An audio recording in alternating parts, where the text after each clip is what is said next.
All right, so we're back with Ken and Mike, and today we're going to dive into the minute by minute, second by second day of in 1962, that day in June when they all escaped. So we're going to go on that. But before that, both Ken and Mike had an interesting week this past week, and I want you to tell us a little about. They actually went back up to Alcatraz. Ken went from Florida. Mike lives in the area, so he didn't have to commute that far. But tell us a little about what you guys experienced and what was it like, and did you learn anything while you're up there? Mike, you want to take it? So yeah, Ken flew in on Wednesday and got to hang out with him for a bit on Wednesday, as you know, he came later in the day, and then on Thursday, the two of us went up to. Well, actually, they went to my work first. There were some people that I work with that are big fans of Alcatraz and the book, so they got a chance to meet Ken and sign the books, got his autograph, so that was fun. You know, always nice to meet, somebody that you see on TV and hear about and actually get to meet them. Me, I'm just, they see me every day. They don't care. Then later in the day, we went up to San Francisco to the Commonwealth Club and just had an enjoyable time answering questions, talking about the escape. The moderator had read the book ahead of time, so he asked some really good questions, and also invited some family and friends to the event. I'm told there were about 70 people that showed up. And the one disappointment that I had was that we went so long on talking about the escape, which is easy to do, of course, as we know. Mm-hmm. Yeah. We just didn't have a lot of time for questions at the end, and that to me is the most fun, to hear what people are thinking and what they want to know. And we had a couple questions, and then after we had book signing for those that brought their books with them, so we got to chat with some people and talk a little bit more. And then we went to dinner after and had more time of discussion and ask questions and just kind of debrief the whole thing. And then on Friday, the next day, Ken and I met a podcaster, competition, who flew out from Florida also, and met us at the pier where you get on the boat that takes you to the island, and spent a few hours there. They'd never been to Alcatraz, and they were very excited to be there, really looking forward to it. And, did the tour, walked around. Ken and I answered questions, just talked about different aspects of the escape. And of course, you're standing in front of the cells where John and Clarence were. And just, that's ground zero for the whole story, is in those cells. And of course, Frank Morris and Alan West, we looked at their cells as well, just a little bit further down the cell block. And just sat down in the library and just did the question and answer, and did the podcast there, and had an enjoyable time, said our goodbyes, and then the next day Ken flew home. One of the things I really kind of picked up on being at Alcatraz is that so many people, as they were walking through and we were doing the podcast, they would kind of stop and kind of stare a little bit like, okay, what's going on over here? And as we were talking, it just kind of like hit me that a lot of these people, they're walking through this famous prison, and pretty much most of them, if not all of them, they're wanting to see the cells of the 1962 escape. But very few even really kind of know anything about the escape. I mean, all they've ever heard more than likely is probably either from the Clint Eastwood movie or whatever the park rangers have told them. And that was one of the things I told this one podcaster, was that's really the reason why we wrote this book, is so that people can really understand that John and Clarence, and even Frank Morris, but pretty much John and Clarence, because I'm writing it from the standpoint of my uncles, is that they were much more than just a prison poster that you see, posted, or the movie that you see. That's much more to their life than just that. And, the story of how they get to Alcatraz and the people that they meet along the way, the detailed escape that they put together along with Frank Morris, and then where they go to afterwards. It's just totally amazing. And I would pretty much say that 99% of those people that walked through that prison that day had no clue that this was around this story. And so when we do eventually venture into the prison and we go and stand in front of the cells, I'm sitting there talking to one of the podcasters as they're filming, and this individual beside me, this guy, he's like watching me and he's like, well, how do you know that? How do you know all this? And so I said, well, they're my uncles. And he was like, oh my gosh, are you serious? And so, there he pretty much like stopped whatever he was doing. And he wanted to film me as I'm talking, because like I said, most people probably, the only thing they really know is the Escape from Alcatraz movie, or either what they read out of the park rangers document. And that's all they know.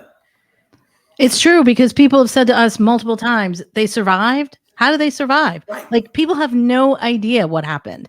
And they only have like a thumbnail sketch of that whole story, which is why the book is fantastic and so fascinating, and why we wanted to do this podcast, because so many people have no idea about this story. And it is an incredible story. Yeah. And full disclosure, we are developing other things with you that'll get the story out to a wider mass. The podcast is just the beginning of getting this story out, because we really feel like it needs to be told in the proper fashion. So, and I think that's really interesting, because I think that happens a lot with a lot of these historical cases. I mean, not comparing Alcatraz to, I remember when we were living in the DC area, we spent a lot of time going to places, that we hadn't been in a long time as adults. We went down there as kids, and you would see all these historical places and you'd hear the stories, but it just kind of went in through one ear and went out the other.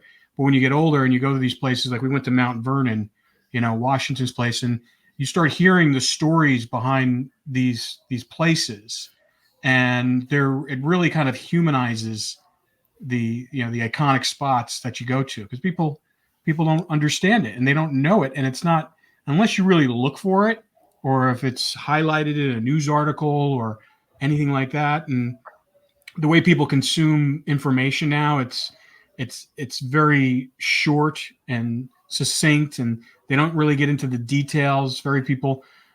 Articles are written to just, that they even tell you how long the article is going to take you to read. It's like, this article will take you 3 minutes to read. And so you're like, oh, I'll read this article. There's no in-depth coverage of anything. And so everyone has just kind of a spoonful of information about anything. So, and it's, because first time I went to Alcatraz, I think it was in 91. I went up there and did the thing, and I knew of the escape, didn't know the details of the escape. Once again, on the tour, they tell you they didn't make it. And so you're like, oh, okay, well, it's not much to that story. They tried and they failed.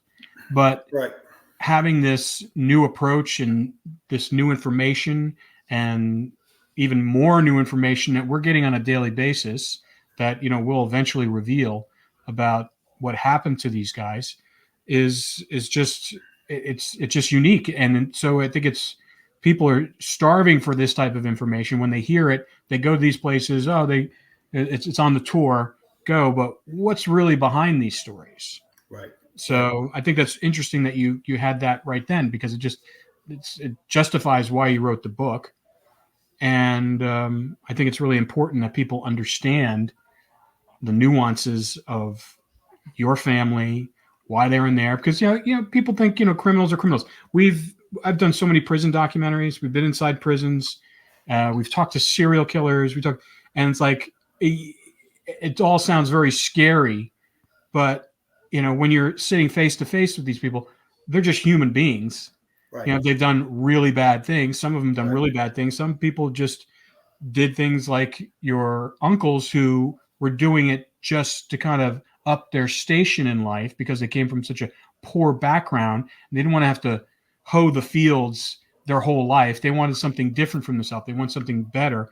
And they happened into this world of crime, and they went from petty crime to organized crime very quickly. But, they didn't hurt anybody. They robbed a bank with a fake gun. They were trying to make themselves, they didn't seem like they were going to be lifetime criminals. They wanted to make enough money just so they can have their own business and start their own life. And They had their Right. girlfriends who they were hoping that they were going to be their wives. So it's interesting to find, it's been an education for Cindy and I to really see, from your family's perspective, from like boots on the ground, going all the way back, how you talking about your family and the lineage and and where they came from and why they did when they do. I mean, just starting off coming from 14 kids is just, I mean, talk about being behind the eight ball as far as in life, like where you have, Right. you just a family like that. I'm sure they barely had just enough food to feed everybody. They had, they had barely enough of everything just to get through the day. So Right. Yeah. I think it's interesting.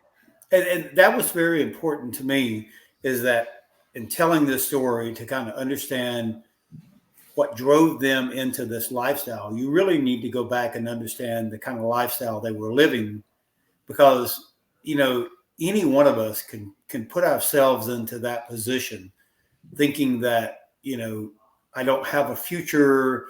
I'm gonna wind up, pretty much like my father, who had no really future whatsoever. And, you really see this.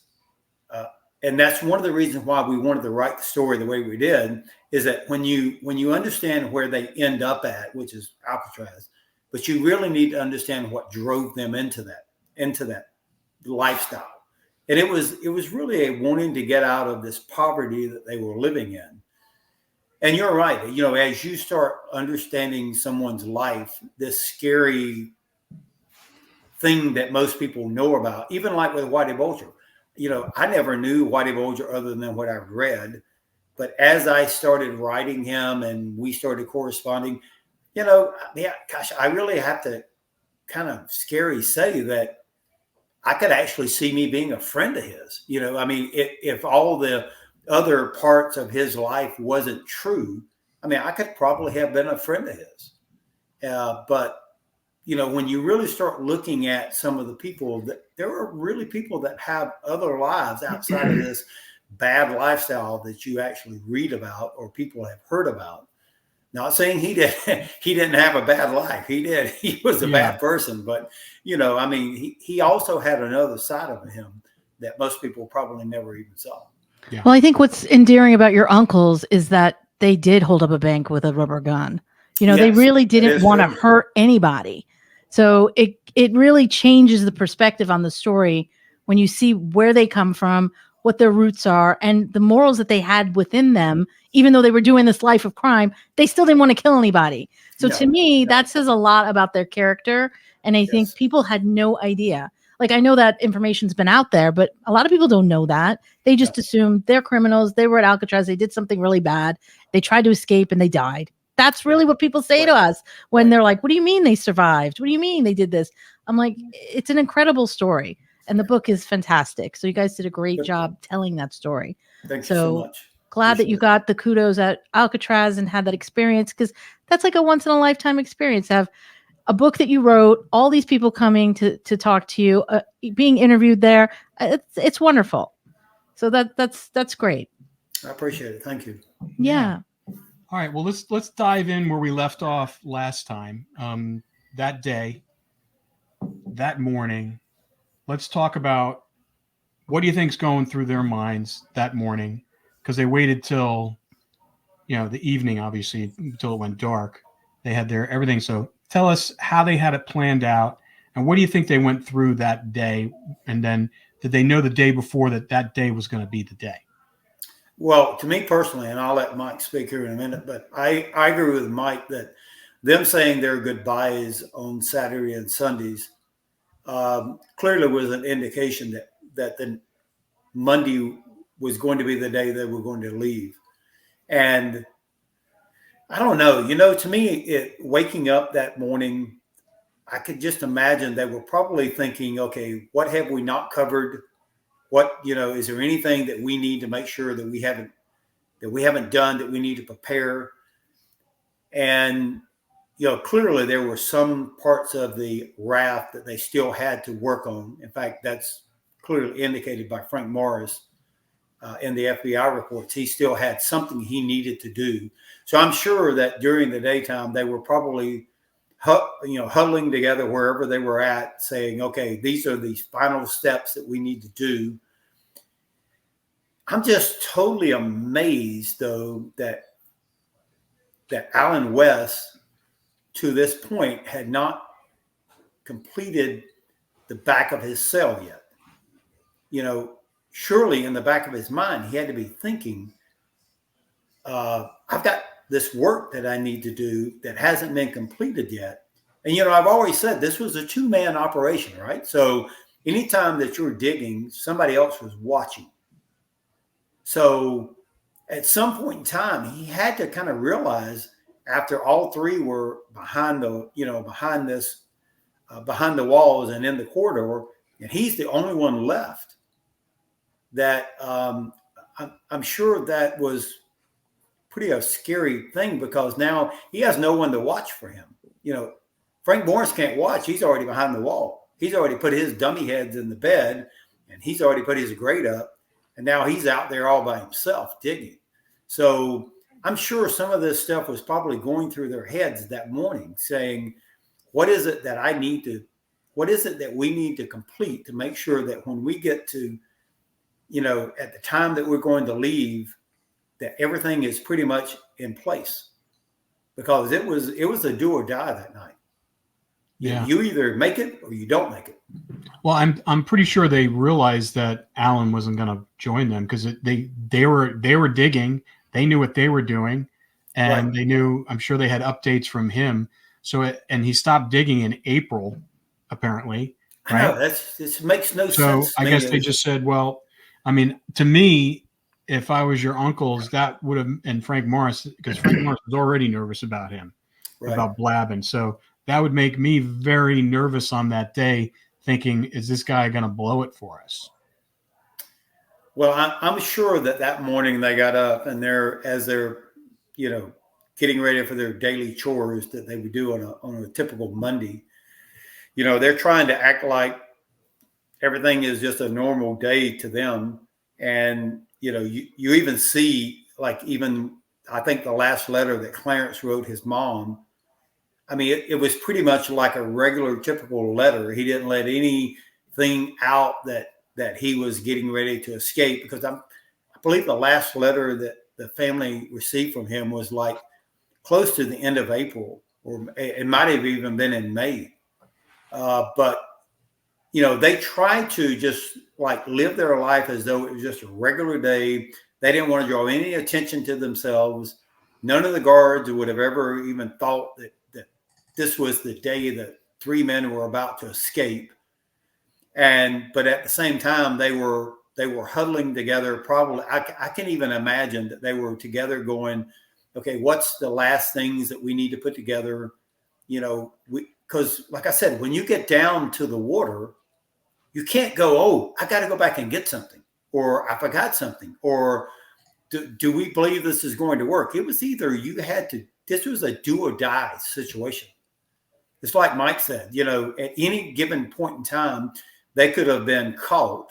They could have been, a guard could have seen them, and it would have been instant death. So it was like this. I'm sure, even though they were very excited about leaving, their adrenaline had to be flowing all day long. Yeah. And I can even imagine how I would have been feeling at that time. I mean, they had luck, because I can't even imagine how they didn't, and no one saw them. I mean, honestly, how did no one see them? So, Mike, based upon the schedule of events that they had to deal with, like their daily schedule of the prison, can you talk us through, the day, what their day was like, where they had to be at certain points, and they had to be very stealthy and just kind of normal, like it's an everyday. But I would imagine each one of those places, where were they most, like, did they just keep on going to the laundry room or the clothing room, wherever they were working? I'll answer that in a second. I just want to, Ken referenced the last letter that Clarence wrote. Well, he wrote it on May 31st. So just 2 weeks before the escape, Clarence sent out his last letter. and I just kind of scanned it real quick as he was talking, and it was just a very ordinary letter, like, "Hey, everybody, just let you know I'm okay, and how you guys doing?" You know, which was very typical for Clarence. He, you know, the letters were somewhat repetitive that he wrote. Just, you know, he was okay and wanted to make sure they were okay. That was kind of the gist of his letters. So, I mean, of course, you know, their schedule was very regimented. Every waking moment was accounted for. You know, they got up at approximately a little before 7. They had to make sure their cells were relatively clean. You know, they were dressed, they had to be clean shaven every day. You know, we talked about the razors that they were given that, you know, of course, the escapees used as tools for the escape to create the false grills and other cutting needs that they had. But, you know, their cells were kept up, shaven, you know, their clothes clean, of course. They would get up a little before 7, line up for breakfast. You know, they would all come out at a certain time by tier and by cell block, you know, go to the dining hall, have their 20-minute breakfast. Then they had to go back to their cell blocks for a head count. And then once that was done, then if you had a job to do, then you went, you know, the inmates went to their various jobs. You know, for Clarence, it was working in the barbershop. For John, he was working in the clothing room, which we've talked about a number of times. Actually, I can't recall Clarence, I think he was working in the shops, I believe. You know, they had the industries building at the end of the prison. They had the old one and the new one, and I believe Frank Morris was working there, I believe. I think I forget exactly what he did, but he had his job. And so they worked there for several hours during the day. And then, of course, they'd have their lunch at about 11:30, 11:45, around that time, brought back to the dining hall for their lunch. And then they would go back to work. And then towards the end of the day, it's approximately 5 o'clock. Well, they'd have dinner around 4:45. Then they go back to their cells. And of course, you have head counts all through the day as they're doing. You know, you arrive, you got a head count. You go someplace else, you have a head count. I mean, there are 13 head counts every day. And then they went back to their cells at approximately 5 o'clock. And then from 5 to, or a little after 5 to about 9:30, that was their free time, which we talked about multiple times. Yep. Where they, you know, did their practicing music or read or just sit there, do whatever they want, paint, you know, those kinds of things. Yeah. And one of the things that Ken mentioned was that in the FBI report, they hadn't finished the raft yet, and at approximately 7:30, so sort of the midpoint of their free time, Frank Morris goes to the top of the cell block to finish work on the raft, which was really taking a risk because it wasn't lights out yet. You know, he had to put his dummy head, he had to pretend he was asleep, which was unusual that early. And, you know, he climbs to the top, couldn't be heard, or made sure he wasn't heard. Whatever work needed to be done took about 2 hours until he came back down again.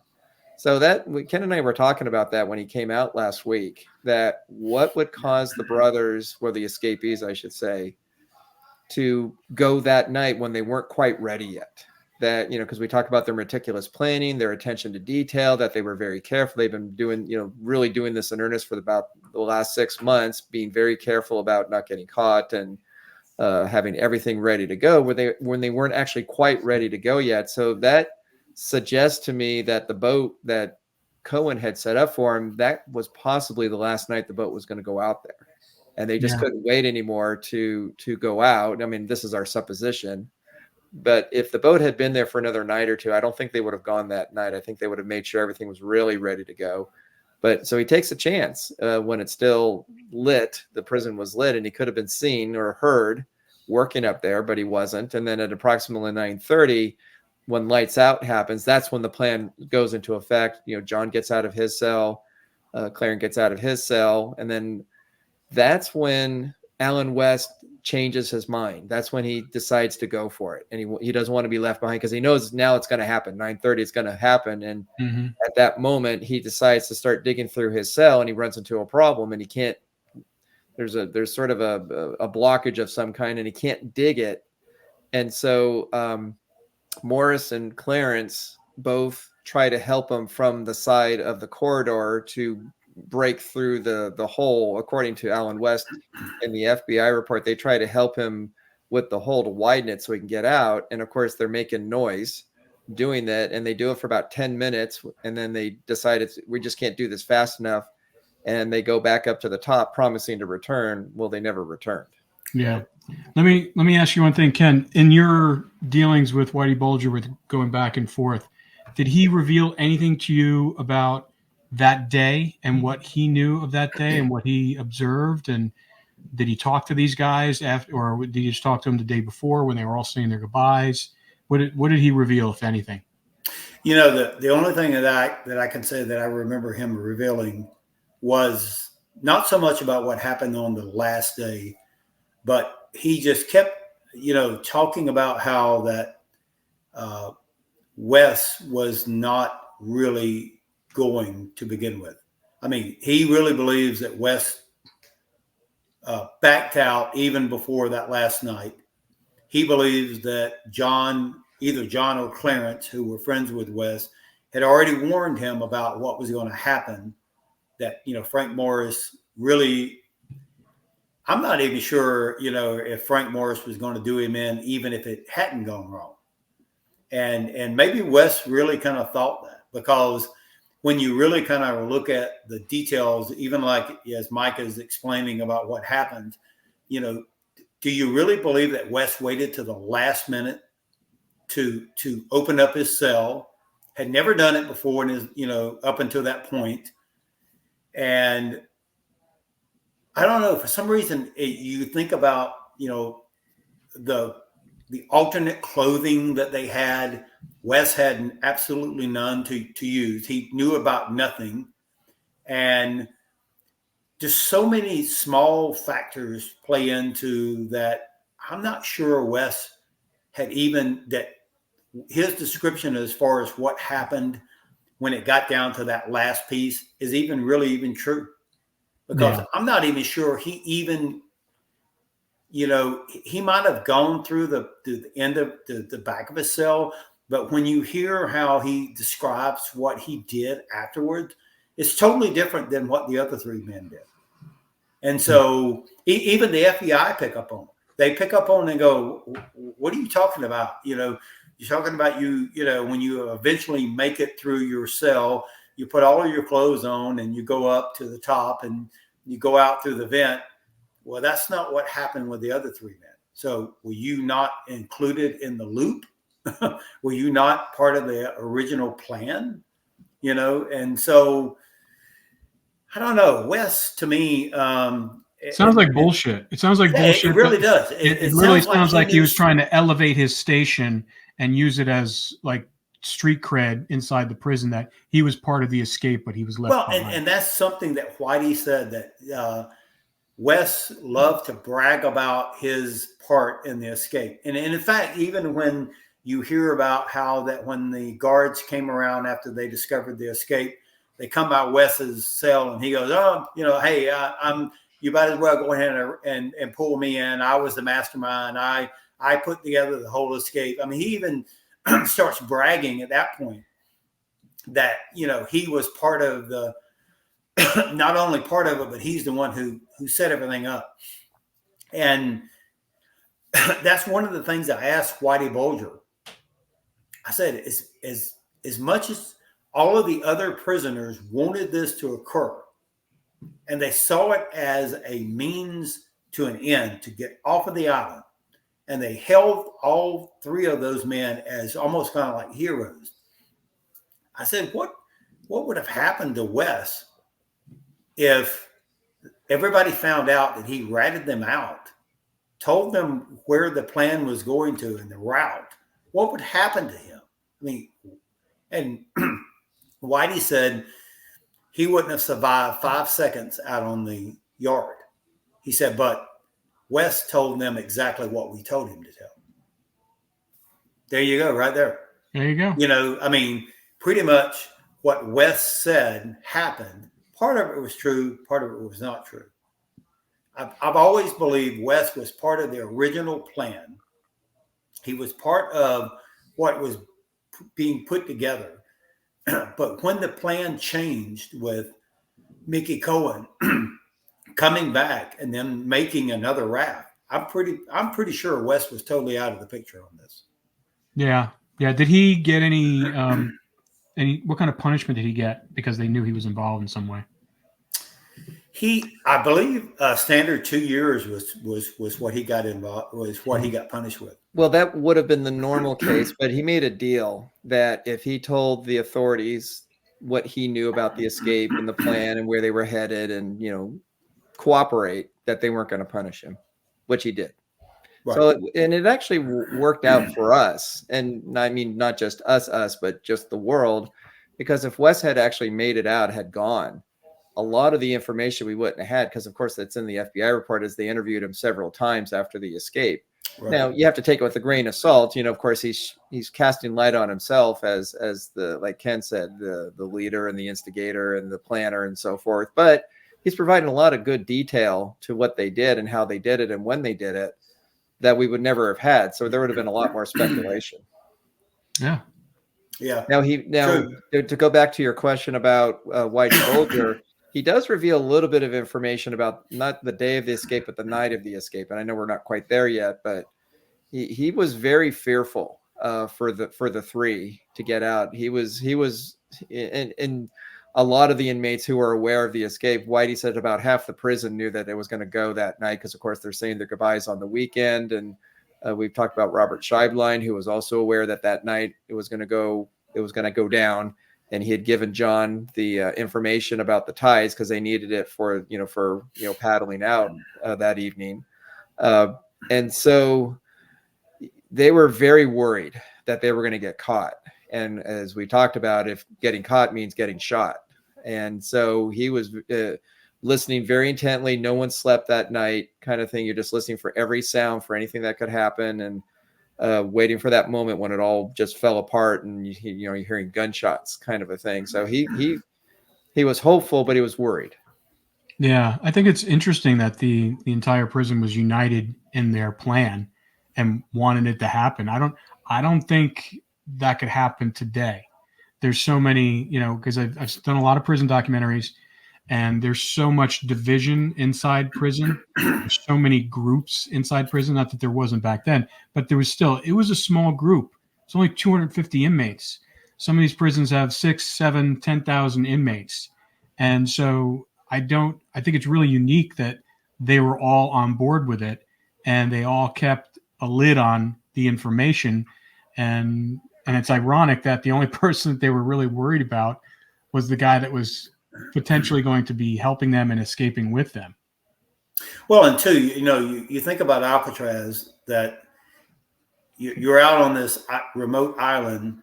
You had very little visitors that actually made it out to the island. And then you actually had very little representation from anyone that could represent you trying to try your case, or, any help from lawyers. In fact, I think there was really only like one lawyer that actually ever came to Alcatraz. And so, especially from the African-American prisoners, they had absolutely no one to help them. And so I believe they saw this as a way of, everybody pretty much, I'm not sure how many people knew that the prison was on the verges of being shut down to begin with, but I think they saw this as a way of, okay, if we can shut this prison down and they transfer us into other prisons and population, they're going to have access to items that they didn't have access to on Alcatraz, like having access to lawyers and other, having visitations and stuff. So to me, it was like, it's like Whitey said, it wasn't just those three escaping. Every single person in Alcatraz that night escaped with them, because it was a way of them getting off of that island and being able, even though they might be going to other prisons, they were going to have some access to people that they didn't have access to on Alcatraz. So it was a win situation for everybody. Yeah. That makes sense, because there's no other motive for them to keep their mouths shut, right? So obviously they had to get something out of it. It was almost like they were going with them you know, metaphorically, obviously they were escaping to another prison, but then they'd be able to see family or have people come visit Yes. them. They weren't so Yes. isolated. I can't Right. imagine. I've been to Alcatraz. It's horrifying. It's like, Yeah. it's like so scary. I mean, there's nothing there. So it seems to be that's why they kept their mouths shut, because it would benefit everybody. Well, yeah, when we were out there this couple of days ago, one of the things that really struck me was, when you're out there in the prison yard, the yard where they would have access to for free time. I mean, you had a beautiful view of the bay. I mean, you could sit there and you could look at, the Golden Gate Bridge. You could see downtown San Francisco, the just beautiful views that most prisoners and most other prisons don't have. And then you had access to great meals. You could eat as much as you want. You were in your own cell. You didn't have to share it with some other person that might have been a rapist or something. So, in one sense, Alcatraz was a great place. But on the other sense, on the other side of this coin, it was an isolated place. Probably the majority of the prisoners didn't have the ability for family to come see them, because it was a hard place to get to. And then any representation from someone that would have represented you and trying your case just didn't exist. And so, even though it was a great place on one sense, it was a horrible place on the other. Yeah. Yeah. All right, let's get back to that night, 7:30. Mike, take us through it. So 7:30, what happens? So Morris goes to the top of the cell block to finish working on the raft. The other inmates were collecting their things, getting ready to go. As Ken had pointed out in the photographs that the FBI had taken the very next day, because when they discovered the escape, the only people that had really touched anything were the guards, because they were trying to get the 3 inmates out of their cells for breakfast. And of course they were not cooperating as they sort of saw it at first. And then when they realized what had happened, of course, they shut the whole prison down, and then the FBI is immediately called. They come in very quickly and take over the investigation, and they don't touch anything. And they start taking photographs of, as Ken has pointed out, this is a crime scene. They're taking pictures of the crime scene of all around the prison, on the roof, in the cell block, in the corridor, etc. And in the photographs, which we've talked about multiple times, you can see their clothes hanging on the wall, their pants, their shirts, their coats, their jackets. Why were those things left behind? Because Whitey had told them about, creating the, sort of their improvised wetsuits for the water. So their clothes were left behind. Morris is on top of the cell block, finishing the raft, collecting all their things. The prisoners were waiting for lights out. And then, of course, they tried to help, at least according to West, they tried to help him get out of the back of his cell unsuccessfully for a few minutes.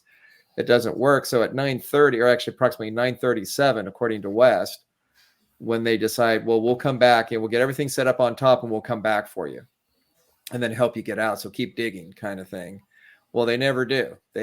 From West's point of view, they leave and never return. So at approximately 9:37, the 3 of them go to the top of the cell block, get the raft, the paddles, their personal items, whatever personal things they wanted to bring. They had the 2 extension cords, 125-foot extension cords, their life vests, and then they one by one they go to the top of the cell block.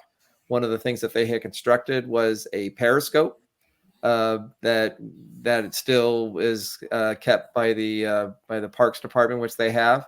Is that the thing that it looks like a stick and it has like a right, like a mirror attached to it? Yeah, it's a long stick. It's probably approximately this long, and kind of looks like a long, very long square straw kind of a shape.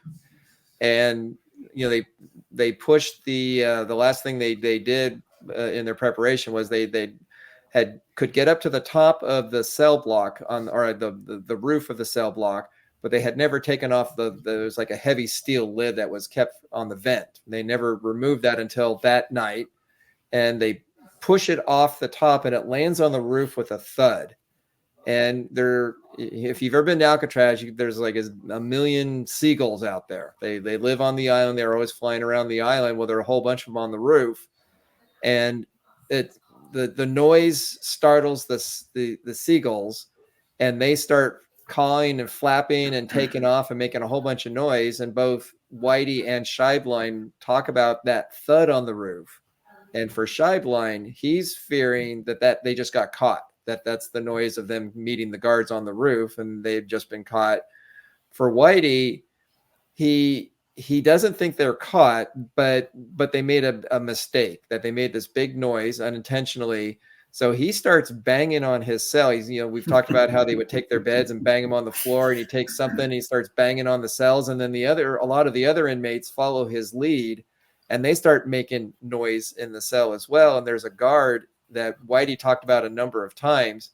His name is Charles Herman, that he knew kind of well. And the inmates used to call him Herman the German. That was their little pet name for him. And he happened to be on duty that night. And he, as Whitey put it, he's a young guard. He's not very experienced. He says, had an older experienced guard had been on duty that night, he would have investigated that noise, because it was different enough to really get everyone's attention. And he just, when you have all the other inmates making this other noise to distract him, he just doesn't investigate. He doesn't pursue it. He just lets it go and continues on his rounds. And so they do that for a time to mask any other sounds that the three make when they're on the roof. It's crazy. Again, very lucky. Well, and the thing is, like when you watch the Alcatraz movie, you get the impression that, first of all, no one knew about the escape. It was only the four of them. Right. And it was dead silent that night. And they're trying to be absolutely quiet to not make any noise so that, the guards don't hear, and then they're going to, swoop down on them. It wasn't that way at all. Half the inmates knew about it. And it was very noisy that night. They're making noise on the roof. The inmates are making noise. So it was not the way it's been portrayed at all. And so Whitey gives us a lot of really good information about, that moment when they're on the roof, making their way to the side before they shimmy down the pole and, going toward the shore. And that's a good point. Real quick about Whitey. Did the FBI interview Whitey too, or did he not interview with anybody? Every inmate at Alcatraz was interviewed by the FBI. Now, every one of them their names are redacted, so we can't see them. But at some point in time, Whitey is in one of those interviews.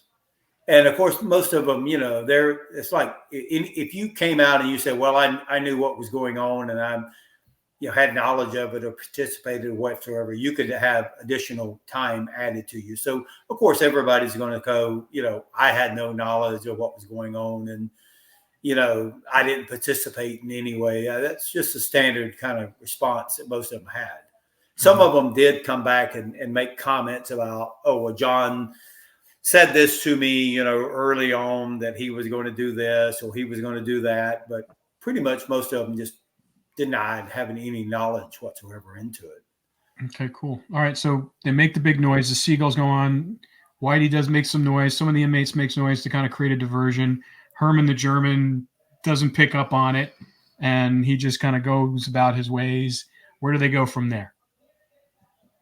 Well, they once they actually made it to the roof, they go to the very end, close to, I guess you would, if you were looking at the island, it would be probably closer facing like toward the Golden Gate Bridge. There was a vent shaft, or a shaft that is no longer there today, but they go over to the edge of it, pretty much kind of like what's in the movie, and they actually shimmy down it.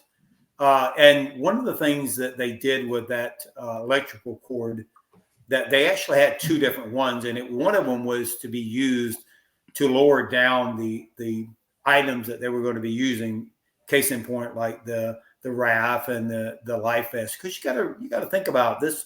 This was a pretty good, collection of items that they were going to need once they hit the beach to inflate the raft. And so they were using it to lower stuff down. And even when they went over the fence, because they did actually have a fence they had to cross, but they go down the pipe, and we know this because in the FBI file, they can see footprints of their shoes down at the very bottom.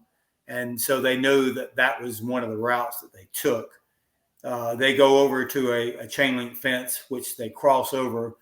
This is actually where we believe, and it's probably very realistic to believe that they could have actually injured themselves going across a barbed wire fence. And from what we can tell from the raft that is eventually found by the Alcatraz guards at some point in time, like the day after, there is what he believes to be blood inside of the raft, because one of them injured themselves going over the fence. Wasn't it Frank? That's who we believe was injured, was Frank. And it's kind of interesting that we chose Frank, because there was an indication in one of the FBI files when they were looking at with the life vest. They, for some reason, they felt like that it was Frank Morris, that they actually saw blood on one of the life vests, and they, for some reason, they attributed it to Frank Morris. Now, why they did that, I'm not real sure, but they did indicate that they thought that one of them had gotten injured. But well, I'm sure they knew his blood type because he went through an infirmary there. I mean, I'm very sure well could have been the blood type, and it could have been what they discovered in that raft that they claimed that they did not find later on. But eventually, they will make it all the way over to the water tower, and from there, according to everything that's been recorded in the FBI, they will go down the hill at that point. They knew that was the path because of all of the bent grass that they could see as they slid down, because it's actually very steep at that point in time. Yeah, it's very steep. It just goes straight off. It's very steep. I mean, it's almost kind of like straight down. So, to me at this point, I can imagine that their adrenaline and their heart is just like pumping out of their chest. Here they are very close to almost to the end of this escape. And they slide all the way down to what's almost kind of like a beach. It's not much of a sandy area. It's kind of like right on the wall. There's a wall, and then you have rocks. But it was pretty much where they had decided that this is where they were going to set everything up at. It was far enough away from the tower that they couldn't have been seen, and it was in kind of an isolated area on the island. And here's where they set everything up. This is where they inflate the raft. This is where they inflate their life preserver. And they get everything ready, and they get in the raft. And, like I said, the goal was to go to the docks. And sitting there just the other day and looking at Angel Island, I can imagine that you look there and you go, Angel Island looks so close, even though it's very deceiving because of the size of it that it is. It makes it look like it's very close, when in all actuality, it's almost 2.5 miles away. Yeah. And so, the mainland's a whole lot closer, but the side of the island really makes it deceiving. And so eventually they put the raft in the water. They all get in the raft, and they're hugging the sides of the island as they make it toward the docks.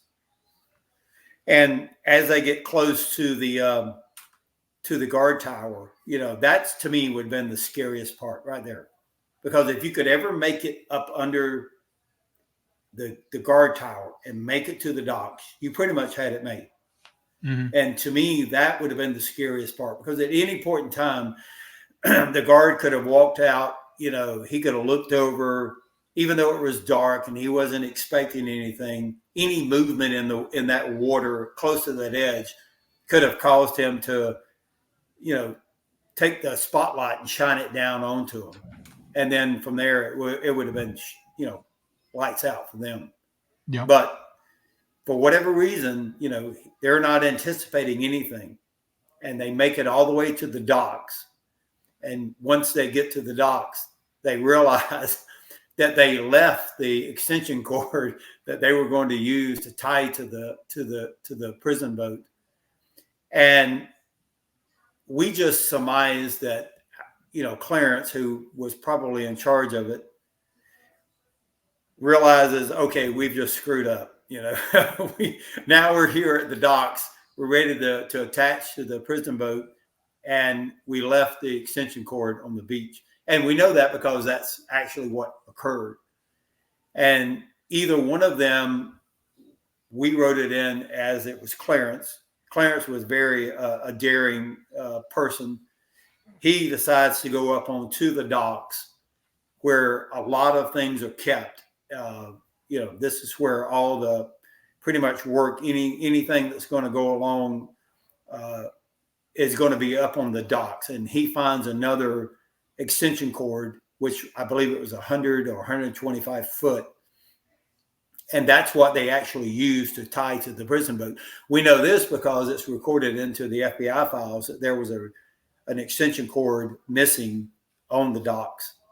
And so that was that's how they determined or decided, okay, we've now got a replacement for what we left behind. John or Clarence is the one who ties it on to the prison boat.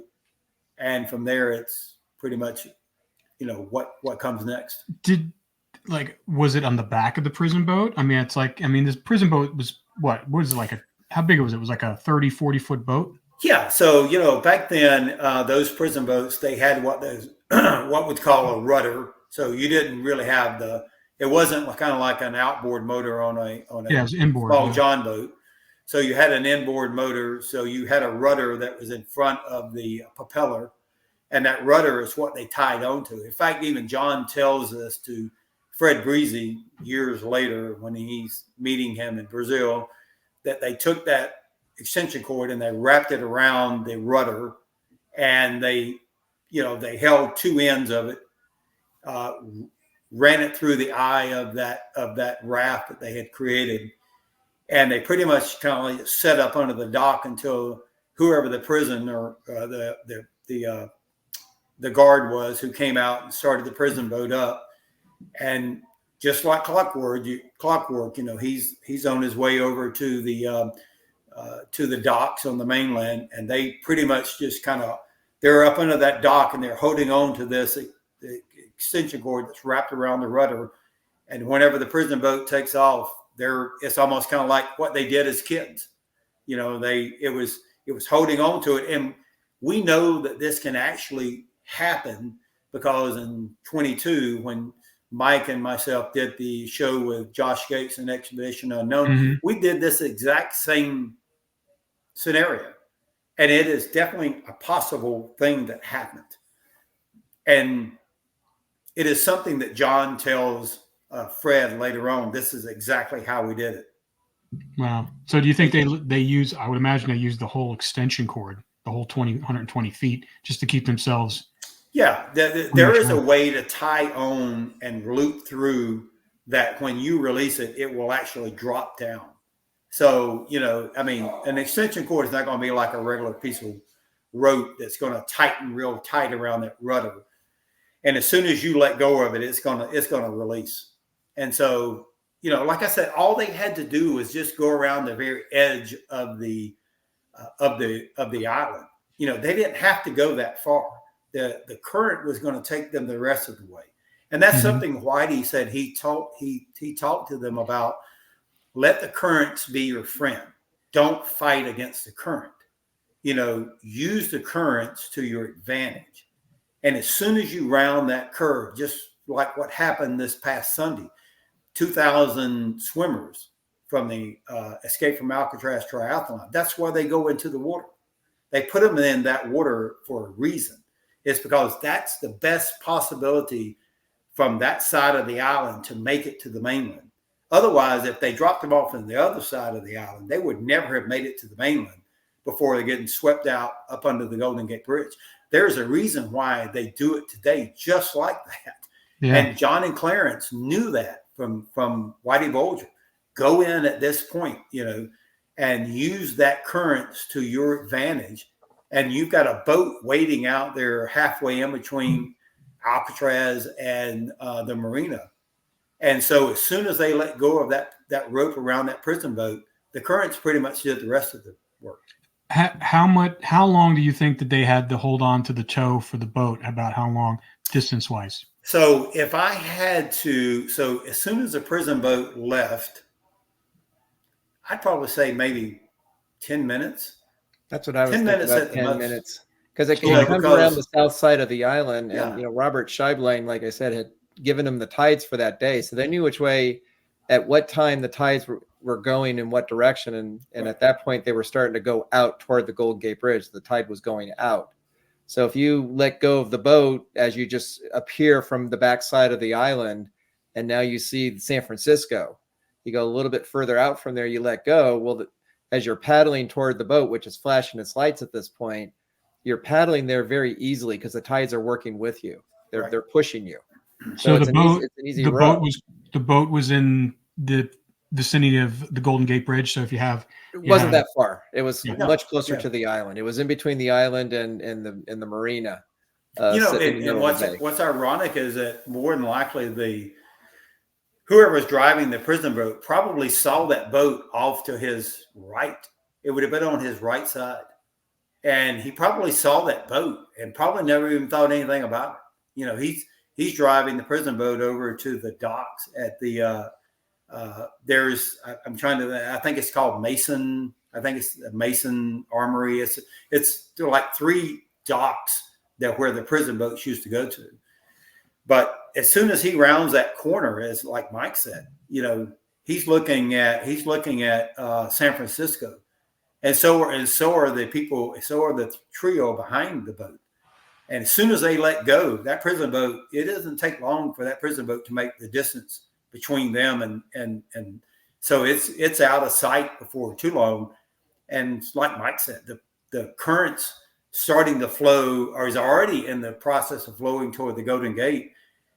I'm not even sure they even had the paddle. All they had to have is someone in the back, which we know someone was back there and was using one of the paddles as like a rudder. And you're just directing that prison boat or that raft to the boat that's flashing. You can see the boat flashing, you know, according to Chechi, the boat was flashing its lights every once in a while. So you see this boat out in the water and all you're doing is just directing your raft toward that light. And then, according to Chechi, yet at some point in time, a floodlight comes on the boat. And so I'm assuming that as soon as they got close to the boat, they're either making contact with the boat, and the boat, you know, has a spotlight that comes across the water. According to Chechi, he said as he's watching this, he's going, you know, the boat's flashing its lights occasionally, and then all of a sudden a floodlight comes on, like someone's holding a floodlight, and it shines across the water out toward Alcatraz. It only stays on for just a few minutes, and then it goes off. And then I can imagine that's when they're boarding the boat, because he said not too long after that, all of a sudden the boat starts up. All the lights on the boat automatically start working. Like, okay, did they fix it? And then it starts, you know, putting its way out toward the Golden Gate. So all of this is pretty much and falls like right in line just what John said happened. And Fred Breezy said that it happened this way. Fred Breezy doesn't have access to the FBI reports when he's telling the family this in 1992. How the heck does he know about this boat? I mean, why in the world would he have said, oh, John said they used the prison boat as a means to get to this other boat? It's like, okay, how did you even know that was even a possibility? No one had even read the FBI files in 1992. Had never even been released to the public yet. So how the heck did he know this? Unless John was the one telling him, and also he was part of the whole escape to begin with. Yeah. So, Mike, you have anything to add? Just a small little point about when they forgot they had left behind the extension cord. You know, to go on the pier, if you've ever been on the pier, it's a very wide area. And the guards, there's a big building at the end of the pier. That's where the guards used to stay at night. And then there were guards that would, you know, there was the guard tower that was right there looking down, you know, keeping an eye on things. So there's light on so you can see in the pier area. And Clarence, who was probably the one that was looking for, he was taking a huge risk to look for that extension cord, because the whole plan rested on the extension cord. If they didn't have that, they didn't have a plan. And then I'm sure for a moment they probably talked about, should we go back or should we just try to find another extension cord? What are we going to do? Because the boat's going to be leaving soon. They didn't know how much time they had before it was going to take, because the boats left at certain times. They kept a schedule, so they knew at approximately 11:15 that boat was leaving. And to go on that pier was an enormous risk that they took, because again, fear of getting caught, fear of getting shot. The whole plan would have just fallen apart at that point. And yet, out of desperation, they decided not to go back, but to go forward. And fortunately for them, there was an extension cord that they found, and the plan kept going. I mean, what are the odds that a 125-foot extension cord is going to be laying around there for them to grab and take back? I'm sure that was just miraculous. Well, they were good at scavenging things. Well, and to me, this whole thing was fate. This was meant to happen. Absolutely. There's so many times they could have been caught during the planning of it and themselves. People could have turned them in. The mishaps that they had along the way, all the way down to the point, like Mike said, they get down to the docks. Oh my gosh, someone forgot something. And just the ability for them to adapt, make changes on the fly, still keep with the schedule. That boat was leaving at 11:15, period, whether or not they were ready or not. And all of it worked out the way that it did. It was fate. They were meant to get off that island. Absolutely. And I don't think it would have happened if it was just three separate individuals. I think the fact that Clarence and John were connected at the hip, they were so in sync, they knew exactly, they could rely on each other no matter what. Because I think if you had three people, say it was like John, Frank Morris, and West, I don't think it would have happened. I think the fact that those two were so bonded together as brothers in arms, and have been through so much together, I don't think it would have happened. I agree. It was meant to be the three that went, and they went down in history as one of the greatest prison escapes of all times. Yeah. I mean, well, great. Movies are made about it. Exactly. Yeah, exactly. Exactly. All right. So then I guess next time we'll kind of take it from there, because there's still a lot to this story. And we're actually, just to kind of get a little tease, we're finding out more and more as we're doing this, because we're doing some more research, and hopefully we can reveal that soon. But stay tuned, Frank. Frank Morris. I still want to get into him too, because I want to find out what eventually happened to him. But we'll get that to another day. But thanks, Ken and Mike. Okay. Appreciate it. Until next time. Okay.